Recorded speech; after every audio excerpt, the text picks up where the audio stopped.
Creating unlimited Gmail accounts can be done easily by following the standard sign-up process for each new account. First, visit the Gmail sign-up page and fill in the required information, including your name, preferred username, and password.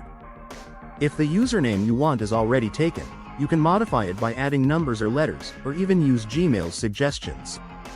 However, it's important to note that while you can create multiple Gmail accounts, Google has rules to prevent abuse, such as spamming or using fake information.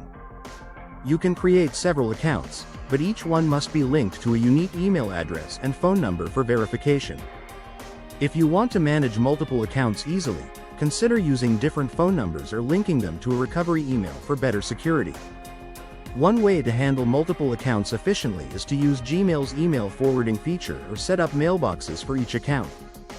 This allows you to receive all your emails in one inbox, making it easier to manage multiple accounts. While there's no strict limit on the number of accounts you can create, it's essential to follow Google's terms of service and maintain proper account security to avoid any issues or account suspensions.